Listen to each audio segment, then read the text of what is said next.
ఇంకొకటి ఏంటంటే ఇక్కడ మనకి టెలిస్కోపిక్ సిస్టమ్ ఉంటుంది, డ్యూయల్ టెలిస్కోపిక్ సిస్టమ్ ఉంటుంది. టెలిస్కోపిక్ సిస్టమ్లో ఏంటంటే మీకు సస్పెన్షన్ అనేది బ్యాక్ పెయిన్ రాకుండా ఆఫ్ రోడ్ టైప్ వచ్చినప్పుడు బ్యాక్ పెయిన్ రాకుండా బెస్ట్ ఆప్షన్ ఇది. మీరు వేరే స్కూటీస్తో పోల్చుకుంటే వేరే స్కూటీస్కి ఏంటంటే సింగిల్ టెలిస్కోపిక్ ఉంటుంది, ఓకే. దీనికి డ్యూయల్ టెలిస్కోపిక్ ఉంటుంది కాబట్టి మీకు బ్యాక్ పెయిన్ అనేది చాలా తక్కువ వస్తుంది. సాక్స్లు అనేవి మంచి గ్రిప్పింగ్తోనే ఉంటాయి. ఓకే. అలా ఇక్కడ ఎస్సీపీ ఏంటంటే మీకు మెయిన్ మనకు మైలేజ్ రీజన్ ఇది. మనకి ఎస్సీపీ అంటే సుజుకి ఈకో పర్ఫార్మెన్స్ వస్తుంది. ఈకో పర్ఫార్మెన్స్ ఏంటంటే మీకు లాంగ్ డ్రైవ్ వెళ్ళినప్పుడు మనకు ఒక 60-70 స్పీడ్ వెళ్తారు. ఆ స్పీడ్ వెళ్ళినప్పుడు వేరే స్కూటర్స్ ఏంటంటే 60-70 స్పీడ్ వెళ్ళినప్పుడు తక్కువ మైలేజ్ వస్తుంది అని మిషన్ ఉంటుంది. దీనిలో ఏంటంటే మీకు తక్కువ మనకి 60-70 స్పీడ్ వెళ్ళినప్పుడు మనకి ఇక్కడ ఈకో పర్ఫార్మెన్స్ వస్తుంది. ఓకే.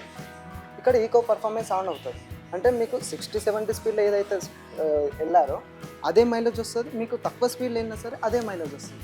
మెయిన్ మనకి సుజుకిలో అవినీస్లో main reason Suzuki eco performance, ఇది బెస్ట్ ఆప్షన్. సో అంటే మనకు నార్మల్గా 60-70లో వెళ్ళినప్పుడు మైలేజ్ ఎలా ఉంటుంది, నార్మల్ వెళ్ళినప్పుడు మైలేజ్ ఎలా ఉంటుంది? సేమ్ అలాగనే ఉంటుంది. మీరు వేరే స్కూటర్లతో పోల్చుకుంటే 60-70 వెళ్ళినప్పుడు అది మైలేజ్ తక్కువ వస్తుంది. ఓకే. ఇప్పుడు ఈకో పర్ఫార్మెన్స్ ఉండదు కాబట్టి మైలేజ్ తక్కువ వస్తుంది. ఉంటుంది కూడా మీరు కూడా. ఇదేంటంటే మీకు అదే స్పీడ్లో వెళ్ళినప్పుడు మీకు ఎక్కువ మైలేజ్ వస్తుంది. సో యావరేజ్గా మనకు 1 లీటర్ పర్ ఎంత ఇస్తుంది? మీకు లోకల్ అయితే మీకు లోకల్ వచ్చేసి 50-52 వస్తుంది, లాంగ్లో అయితే మీకు 55 అబో కంపల్సరీ వస్తుంది.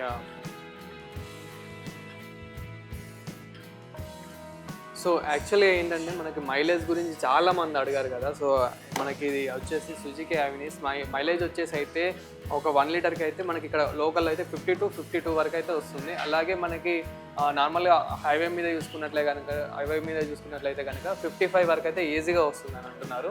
అండ్ మనకి ఇందులో స్క్రీన్ పైన ఇంకేమైనా లైక్ ఫీచర్స్ అంటే బ్రో దీనిలో ఏంటంటే బ్లూటూత్ కనెక్టివిటీ ఉంటుంది. అంటే మనకి ఇప్పుడు స్పోర్ట్స్ ఎలక్ ఉంది కదా, దానికి మనకి Bluetooth connectivity right connect addition అనేసి అంటారు. దీనిలో ఏంటంటే మీకు కాల్స్, మెసేజ్, నావిగేషన్ 3 చూపిస్తుంది. దీన్ని మనకేంటంటే ఏంది ఎవరైనా కాల్ చేశారనుకోండి మనకి నేమ్తో సహా డిస్ప్లే అవుతుంది. దీనిలో మనకి పేరింగ్ మోడ్ కనెక్ట్ చేసుకున్న తర్వాత నేమ్తో సహా డిస్ప్లే అవుతుంది. ఇంకోటి మెసేజెస్ చూపిస్తుంది, నావిగేషన్ చూపిస్తుంది, మొత్తం లైటింగ్ మొత్తం బ్లింకింగ్ అవుతుంది ఇక్కడ మనకి. ఇంకోటి ఏంటంటే మీకు బెస్ట్ ఆప్షన్ దీనిలో యావరేజ్ చూపిస్తుంది, ఎంత వస్తుంది లీటర్కి mileage. Day to day update చూసుకోవచ్చు దీనిలో, డే టు డే ఎంత వస్తుంది మీకు మైలేజ్ ఇవన్నీ చూపిస్తుంది. సో చూసారు కదా, అంటే మనకి ఇందులో మెయిన్ స్క్రీన్ వచ్చేసి అయితే మ్యాపింగ్ కూడా చూపిస్తుంది. లెఫ్ట్ అండ్ రైట్ ఇండికేషన్ చూపిస్తుంది మనకి. అంటే నార్మల్గా మ్యాపింగ్ బ్లూటూత్ ద్వారా అయితే ప్రతి ఒక్కటి చూపిస్తాయి మనకి. ఫోనింగ్ కానివ్వండి, నార్మల్ ఏదైనా మెసేజ్లు వచ్చినా కానీ నోటిఫికేషన్. అండ్ మనకి ఇందులో వచ్చేసి స్పీడ్, అలాగే ఇందులో వచ్చేసి మనకి right and left indicator symbols, అలాగే ఇంకెన్ని కిలోమీటర్స్ వెళ్తుంది అలాంటివన్నీ ప్రతి ఒక్కటి అయితే మనకి ఇందులో చూపిస్తుంది. టైమింగ్ కూడా ఉంది. సో ఇక్కడ స్క్రీన్ వచ్చేసి అయితే మనకి మళ్ళీ ఇది కూడా కొంచెం ఎల్ఈడి టైప్లో, అంటే సన్లైట్లో కూడా బాగానే కనిపించేలాగా అయితే ఈ లైటింగ్ అయితే చాలా బాగా ఇచ్చారు. వాటర్ ప్రూఫ్తో వస్తుంది. అండ్ ఇదైతే ప్యూర్ వాటర్ ప్రూఫ్తో అయితే వచ్చేసింది. ఇంకో ఫీచర్ ఏముందంటే దీనిలో మనకి ఇంజన్ ఎంత హీట్ ఉంది, ఎంత కూలింగ్ ఉంది, మనకి దీనిలో అప్డేట్ చూపిస్తుంది. మీకు వేరే డిస్ప్లేలో చూసుకుంటే మనకు ఓన్లీ ఫ్యూయలింగ్ కానీ, మనకు మీటర్ రీడింగ్ కానీ, టైమింగ్ అని చూపిస్తుంది. దీనిలో ఏంటంటే మీకు ఇంజన్ కూల్ ఎంత ఉంది, హీట్ ఎంత ఉంది, ఈ పార్ట్తో సహా మొత్తం చూపిస్తుంది. ఇంకోటి వచ్చేసి ఫోన్ ఛార్జింగ్ ఆప్షన్. మనకి ఇంపార్టెన్స్ టైంలో, ఎమర్జెన్సీ టైంలో మనకి ఏంటంటే దీనిలో మనకి 12 వాట్స్ ఛార్జింగ్ ఆప్షన్ ఉంటుంది. 12 వాట్స్ అంటే మనకి ఎమర్జెన్సీ టైంలో ఎప్పుడైనా సరే వెళ్ళొచ్చు.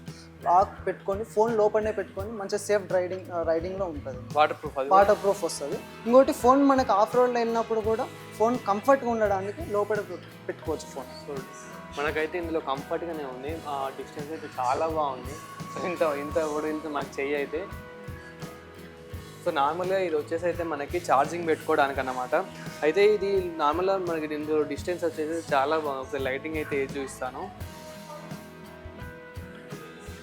సో నార్మల్గా అయితే మనకి ఇది ఒక ఫోన్ సో ఆరామ్సే పెట్టుకోవచ్చు. ఇదైతే ఫోన్ సేఫ్టీ బెస్ట్ ఆప్షన్ ఇది. సో ఇదైతే వచ్చేసి మనకి ఫోన్ సేఫ్టీకి అయితే ఇది మంచిగా యూజ్ చేసుకోవచ్చు. అండ్ ఫోన్ ఛార్జింగ్కి కానివ్వండి. సో ఇది వచ్చేసి వాటర్ ప్రూఫ్. మళ్ళీ వర్షం పడ్డప్పుడు కూడా ఇందులో అయితే మంచిగా పెట్టేయచ్చు. అండ్ ఇంత నార్మల్గా ఇది వచ్చేసి 7.2 ఇంచెస్, ఇది కూడా మంచిగా కవర్ అయిపోతుంది. సో నార్మల్ ఒక్క ఫోన్ అనే కాదు, ఈజీగా 3-4 ఫోన్స్ అయితే ఇందులో ఈజీగా పెట్టేయచ్చు. సో సడన్గా వర్షం వచ్చినప్పుడు అయితే డిక్కీ తీయాల్సిన అవసరం ఏం లేదు, ఇందులో అయితే పెట్టేసుకోవచ్చు. అలాగే ఛార్జింగ్ కూడా కంఫర్ట్గా పెట్టుకోవచ్చు ఇందులో అయితే. అంటే ఫోన్స్ అనే కాదు, ఇంకేమైనా కూడా పెట్టుకోవచ్చు ఇందులో. ఇక్కడ వచ్చేసి కీ ఆప్షన్ దగ్గర వచ్చేసి చాలా మందికి డౌట్ ఉంటుంది మనకు పుష్ బటన్ ఎందుకు ఉంటుంది అనేసి.